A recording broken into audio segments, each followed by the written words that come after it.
All right, here we are once again at FETC, and we have Mackenzie and Bobbi, Mackenzie and Bobbi, and they are from where? Pasco County. Oh, we love Pasco. Mike, do you know Mike at Pasco? Yes. Oh, we love Mike. He's my friend. So you want to know, you had a specific question. Yeah. So why, when the crisis app goes off and we're in the room with the kids and we're, quiet and trying to get them settled down, does the alarm go off? Like if you open the notification, as soon as you open it, it goes off. So we'll be in the middle of hiding and the alarm goes off. So why is that?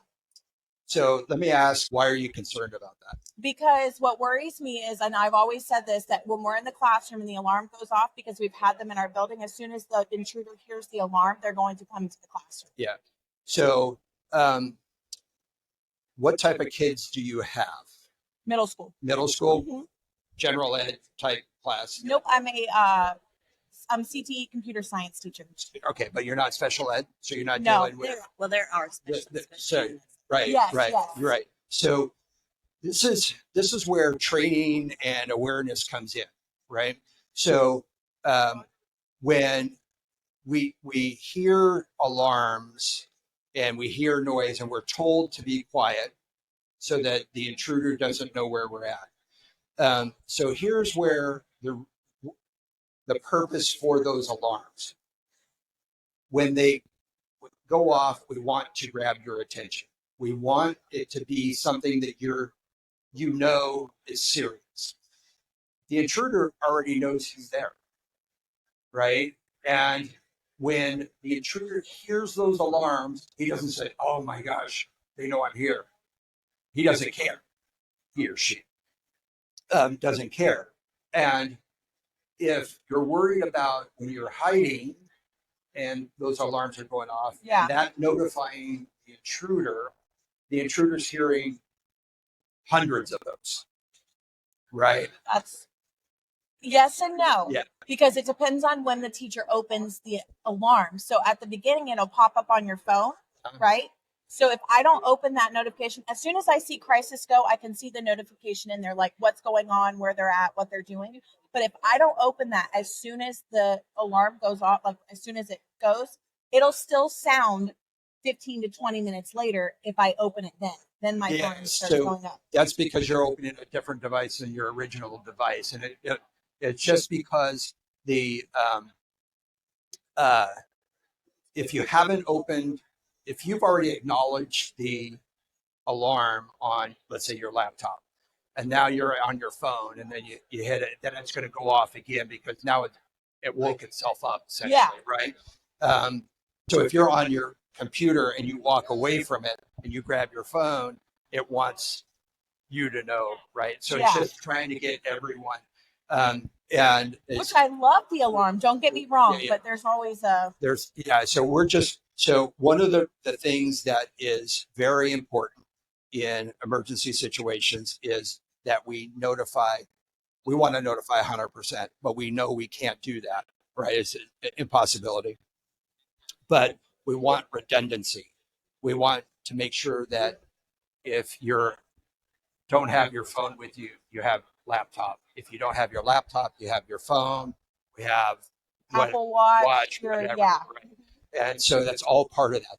Unfortunately, it's very difficult to say if you hit it here, and then it does all of your devices, because oftentimes your school device is not attached to your. Absolutely. That's why. Which at our school we download it. Like we're told to download it, which I appreciate because my phone is always in my back pocket or in the pocket or something. Yeah, and I appreciate that because we get a lot of pushback.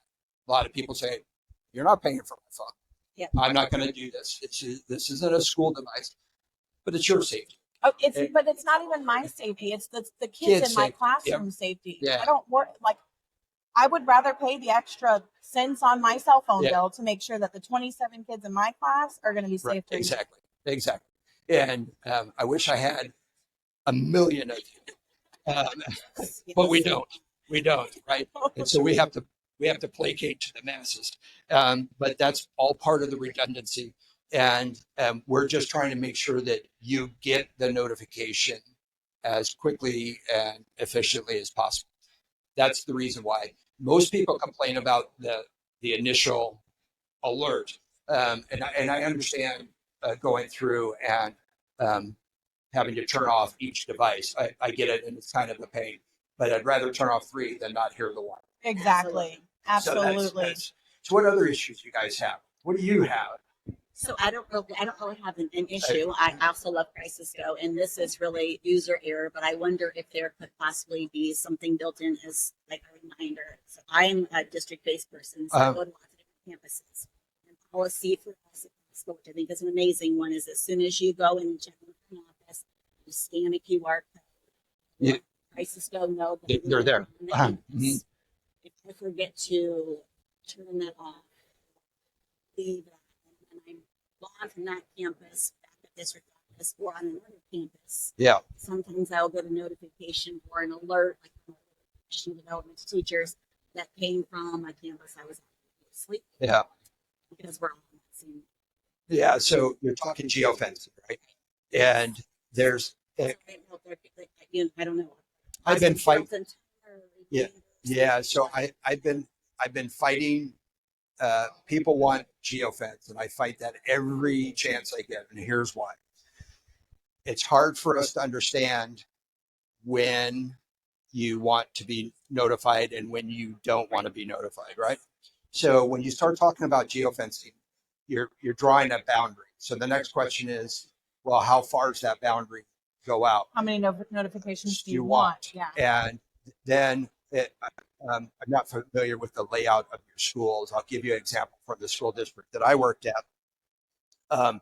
We had schools. We had a middle school a mile away from high school, which was 3 blocks away from 2 or 3 elementary schools. Right?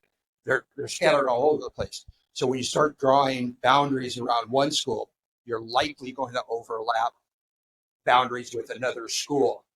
So if you're geofencing, you could have 3 schools. You don't know which one you want to be in and which one you don't want to be in. And then you draw, do you want a half mile? Because you don't want people driving into an emergency.